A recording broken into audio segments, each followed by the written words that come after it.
Making Tsiplyonak Tabaka. It's a crispy fried Cornish game hen.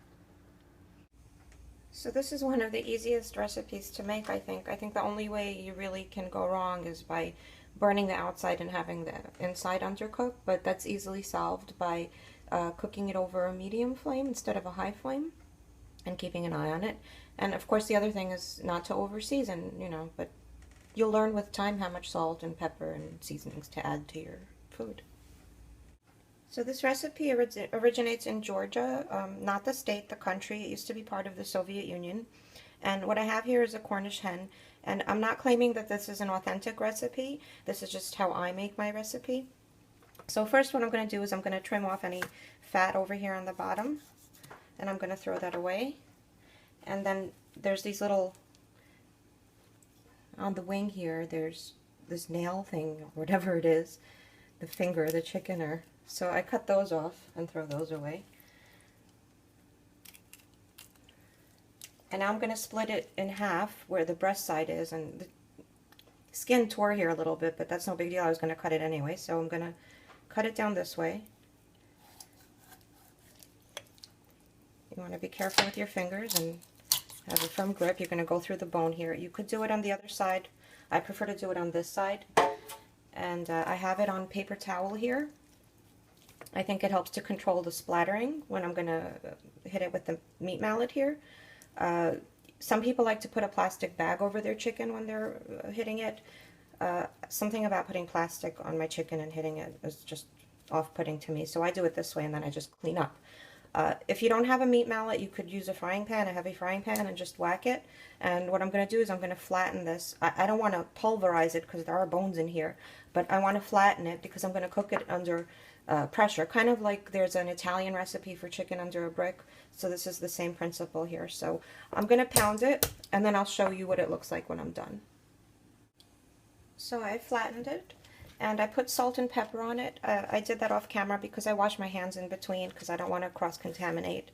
And this is what it looks like. It's flat. I put salt and pepper on both sides generously. And now I'm going to do the garlic. Make sure you wash your hands before. Like I touched the chicken now, and I'm going to sprinkle it with granulated garlic, but I don't want to touch that with my hands right now, so I'm going to wash my hands, and then I'm going to show you how to put the garlic on. Okay, so I use granulated garlic, not garlic powder, and I go very, very generous on this. And some people say that the garlic is going to burn, but I don't have a problem with it, so I'm going to do it on both sides.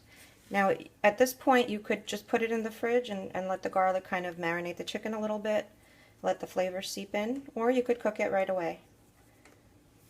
So that's it. It's basically ready for cooking, and I'll show you the next step. So you want to get your skillet really nice and hot with a good amount of oil on the bottom, vegetable oil. Well, any kind of oil except like olive oil, something with a high smoking point. You don't want the oil to be smoking hot, but you want it to be sizzling. And now you're going to put your Cornish hens in gently because the oil is hot. I'm going to put 2 in. You could do 1. It's better if you do 1, but I have a family of 4 to feed tonight. So I'm going to crowd it a little bit. But they usually fit just fine like that. They will shrink a little, so they'll fit more into the pan as they shrink. And I'm going to lower the flame a little bit because you don't want to cook it on a high heat, you want to cook it on a medium heat. And now I'm going to take, I have this cast iron heavy bacon press, but if you don't have one, you can take either a pot or some kind of metal bowl and put it on top.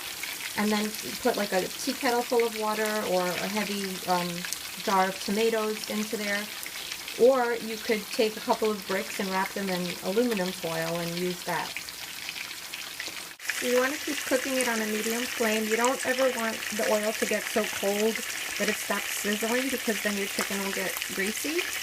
But you don't want to burn the outside and have the inside undercooked. Now, it shrank a little bit, so what I did was I moved it around a little bit so that as much of the surface of the chicken is touching the oil as possible. And if you notice, I put them down with the skin side up, it's best to do the skin side last so that it's crispy when you eat it. And now you're going to cook it, I'm probably going to cook it for about 20 minutes on this side and then flip it over, and then 20 on the next, but it really depends on the size of your Cornish hens and the heat, the flame, so just make sure you don't undercook it. Okay, so I'm ready to flip the Cornish hens over. I'm going to show you the color that they are.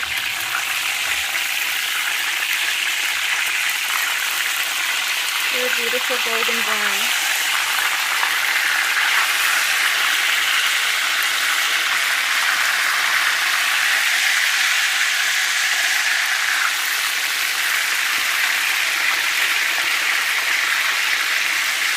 And now I'm going to put the bacon press back on and let them cook till they're the same color on the other side. Here it is, our finished product. I hope you enjoy.